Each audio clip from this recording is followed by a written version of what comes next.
Welcome to Point of Sale Part 1. In this video, I'm going to show you how to use the point of sale screens, what the windows mean and the buttons mean, and how to create a basic invoice. Future videos will walk you through how to create more in-depth invoices. So to back up and start from the beginning, when you walk to your computer in the morning, you're going to see an icon or multiple icons on your screen. These icons are identical. If you click on them and then you log in with the same user ID, you will get to the same windows. They're simply available for you to multitask. So once I click on my icon, a window is going to display that's either already at a menu or that looks like this one here. You're going to enter the user ID that you've been given, and it will bring you into a menu selection that's appropriate for what you do during the day. My menu is a full main menu. I'm in as an administrator password. So if you are in with a menu selection such as clerk or counter or something like that, you may see less buttons available on your screen. To move around the screen, I can click on anything with my mouse. I can use my up and down arrows and my enter key on my keyboard. I can also type in the letter or the number that you see on the left-hand side of the description of the button. So if you look at point of sale, there's an A on the left-hand side of that. I can type the A key on my keyboard and that will bring me into point of sale. So I'm going to click on point of sale, and then I'm going to click on enter invoices. And first I'm just going to run through what you're going to see on the screen here. So this is what we consider the first page of point of sale, and it includes the customer information, the shipping address, and then specific information such as the tax code, whether the customer is a cash or house charge customer, and if there's a locked-in purchase order number, that's going to show here over on the right-hand side of the screen. In the upper left-hand corner, if you have a multi-store, you're going to see your store number. Transaction code is next, and it always defaults to an I for invoice, assuming that most of what you do at your desk is a sale. And then it's going to ask you for your clerk code, and then the final box is customer number. So first thing I'm going to do is enter my clerk code. It's typically a hidden code that's used for security purposes, because once you enter your clerk code at point of sale or anywhere in the system, you're not only getting credit for the sales if your owners allow for commissions and things like that, but you're also being blamed for any of the price overrides or deleting of parts or anything like that that happens within your ticket. So just be aware of that. The next thing is my customer number. If I know it, which for this example I do, I'm going to type in my customer number, press my enter key. Because I have multiple ship to addresses over here on the right, it's going to ask me which ship to I want to use. I can scroll through these using my F2 and F1 keystrokes. If I want to see the entire listing of ship tos, I'm going to press my F7 function key, and it's going to give me a listing of all of my available ship tos for this particular company. I can choose the one that I want by entering the line letter that's on the left, so I can click a C on my keyboard if that's the one I'd like to choose. I can also click on these with my mouse. Now, you'll notice that once I press the enter key, that window that was at the bottom of the screen disappeared.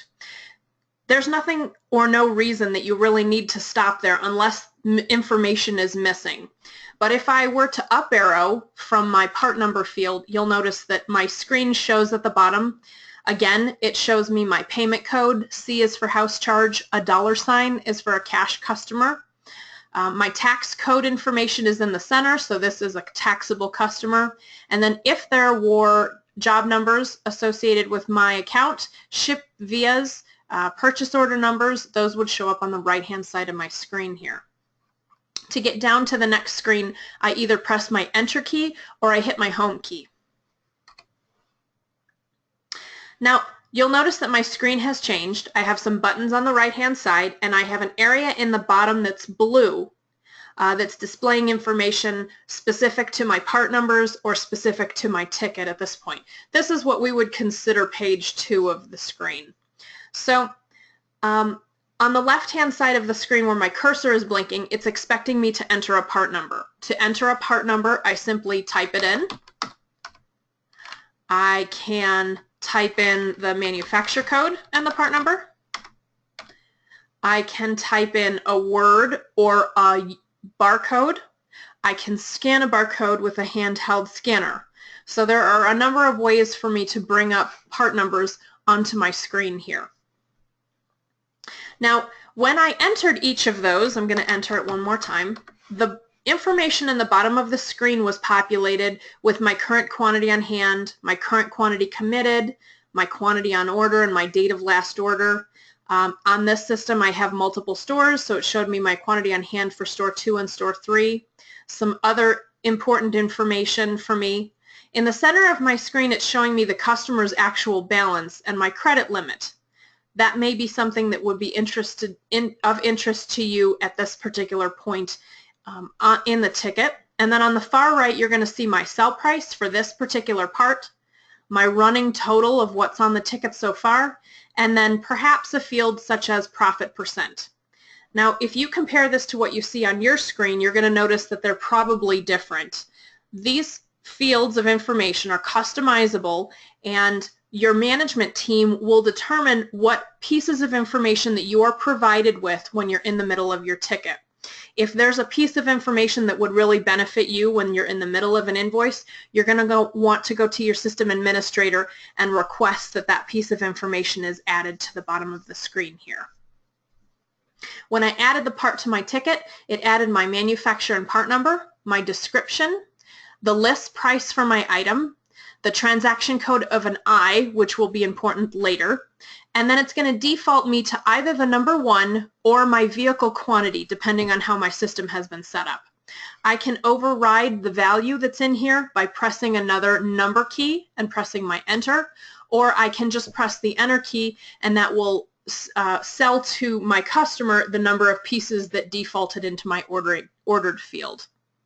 Now notice that my extension value is my ordered multiplied by my current sell price for this line, and the T on the far right means this line of information is taxable.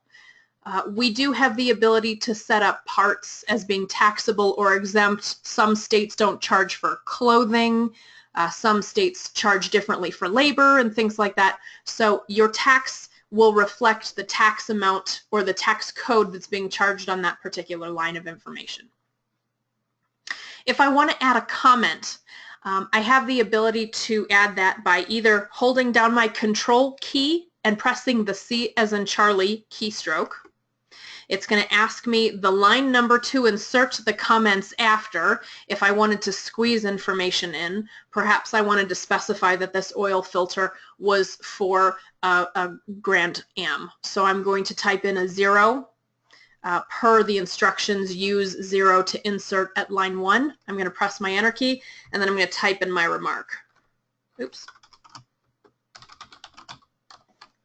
I press my enter key and it squeezes that information up at the top of my ticket. I can squeeze it between any piece of information.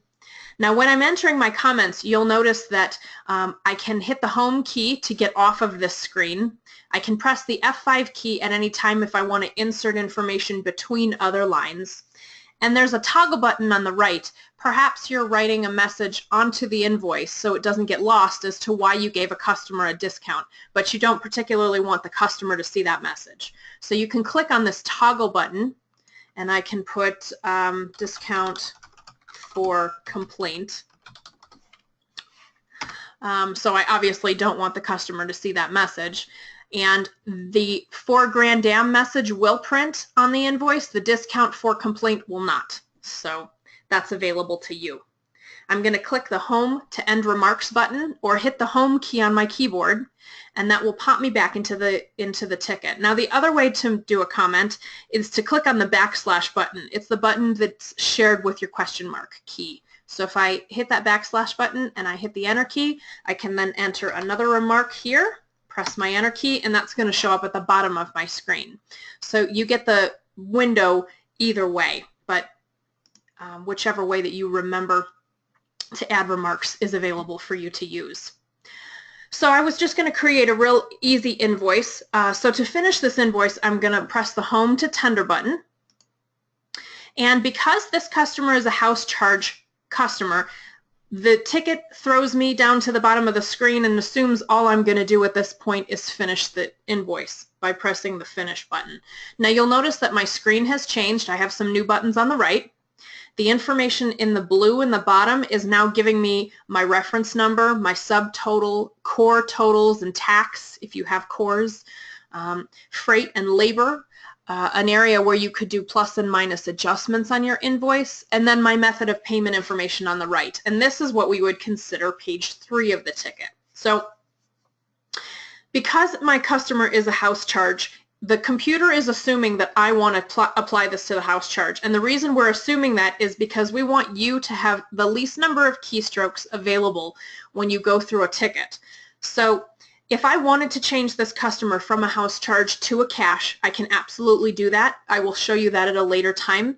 For now, I want to finish my ticket, so my buttons at the bottom give me the opportunity to do that. Complete transaction is in the lower left. I can either click that button, I can hold down my control key and hit a W to finish my invoice, or I can press the F12 function key. My second button over is my Hold, Loan, Pick, Quote, or Special Order button. I'll discuss that one in a minute. If I want to modify the ticket, I can click that and it'll throw me back up into the invoice. If I need help, that's the next button over, or if I want to cancel my invoice for whatever reason, I have the button over on the right. So to finish this ticket, I'm going to go to the Complete Transaction button and I'm going to press it, and it's going to finish the ticket.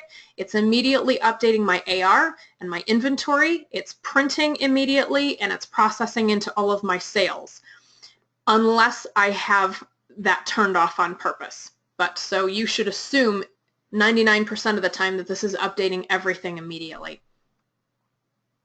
Okay, I'm going to go through another series of keystrokes here. So the first thing that I'm going to do is I'm going to enter my customer information. Now in this case, I don't know my customer number.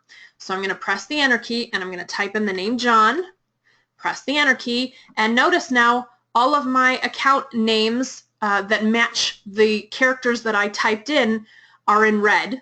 Anything that's close is in black. So I can press my F1 or F2 keys to scroll through the pages to find the account information that I actually want. F5 will start over. F6 will allow me to enter a specific keystroke that I want to look for. Perhaps I'm looking for this account last name Passarelli. So if I click on the F6 exact scan criteria and I type in Passarelli, it will bring me to this exact account number instead of me having to enter the name Joe first. F10 allows me to add accounts on the fly. This is a setting that is turned on or off by your system administrator. So there's a possibility that you don't have the ability to add accounts from point of sale, and that's determined by your administration. And then Home will kick me off this screen to end my search. So I'm going to choose John Anderson. I'm going to either type in an M or click on this button, and it's going to display this information for me up here. If I press the up arrow, you'll notice that this customer is a cash customer. So I'm going to run through this ticket really quickly to show you how I pay when I have a cash customer. I'm going to add a part and then press my Home to Tender button. And because I did that, it's going to show me my available payment types that are cash.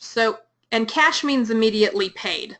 So cash, check, credit card, discount cards, any kind of item that you're using that you're going to immediately pay for the materials. So I have the ability to split a payment in 3 ways if I want to. I don't need to do this for this particular invoice. I will show you how to do that at a later time.